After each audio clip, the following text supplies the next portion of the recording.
As a very, very little girl, I knew that I had an anxiety or a fear that came from motion. Swinging was not fun for me.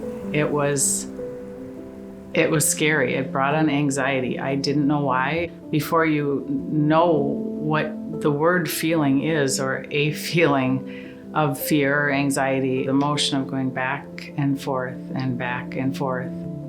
The wind would give me fear because it was mysterious, and it was that back and forth.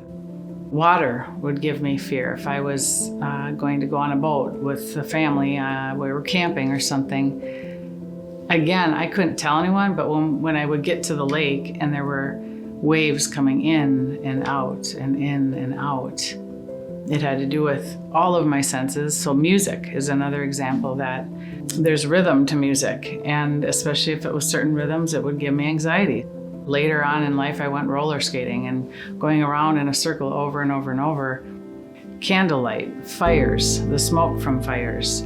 My first experience of the ocean, the waves crashing in and going back out again in that rhythm, it would create anxiety. I loved nature. I wanted to enjoy the wind and the breeze and look at it and feel it and watch it and hear it, all of my senses, but I couldn't. So I just grew up knowing that I had this anxiety, but I didn't know what it was. It didn't have a name, and I certainly wasn't going to tell anyone about it because there was no way to describe it. So I just kept praying and asking God to fix this fear and let me enjoy the way other people get to enjoy. I didn't believe that I could be helped. I believe it was in 7th grade I shared it with a friend of mine, and she would kind of study me and ask me questions and try to figure it out. Probably a year later, I finally confided in my mom, and she was very concerned. I remember my mom's empathy and concern, like so grateful I told her, and so sad she didn't know earlier. So I remember feeling like relieved to finally tell my mom this big secret. And I remember her feeling so concerned and sad that I had suffered with this all my life.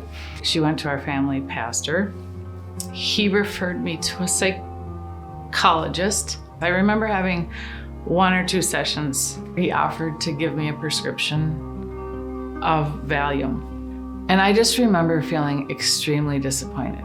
Like, you're offering a drug to a high school aged individual. I didn't ever take the drug, but I think I gave up again and just thought, no one's gonna understand.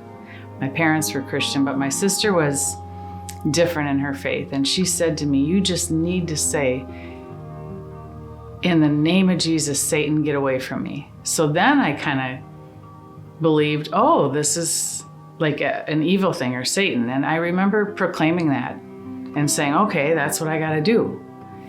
And it never went away. When I met with a counselor of some sort, and she was also very intrigued and was sure she knew that it was physical and not emotional. So she had me go and get my ears tested. They found nothing out of the ordinary. So I guess I gave up hope that I would be healed, but I just accepted that this is an anxiety that I have that no one's ever gonna understand. And I've learned to control it as best I can, and I can live with it. I learned about Whispers of Hope from a friend and learned a little bit about these intensive sessions. And I left excited and curious, and the day of the intensive, the first day, what was exciting is that I had heard the term storyboarding my life, and that just sounded really exciting. So I got to share things about myself that I knew and felt were good as a little girl, and I got to share my first experiences of things that didn't feel so good. And by the end of the second day, I was seeing God's blessing and gifts in my life like I had never seen them before. And I remember just, it felt good to share all the way back to a child and what I experienced and how no one knew, and it was a secret. And all of a sudden, Connie said, I think this was the way you were intentionally made to be. I think God made you this way. Really? He made me sensitive. He designed me to feel things really deeply and to notice things really deeply. And all of a sudden this anxiety, lie, stressful thing became a beautiful thing. I had never looked at it that way before. I had always experienced someone trying to figure me out or fix it with nothing that ever felt right or good. But to be told that this was never a mistake. God doesn't make mistakes. And I was made to be this way. It was amazing. It was beautiful. I went on a walk one day. I lived close to Lake Harriet.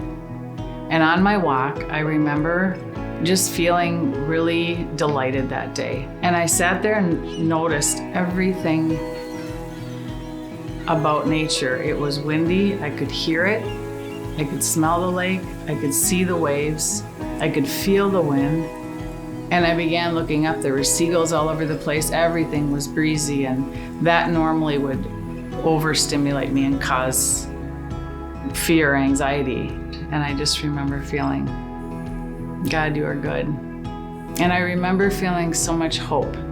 Like when Connie said, this is something that God gave you. He designed you this way.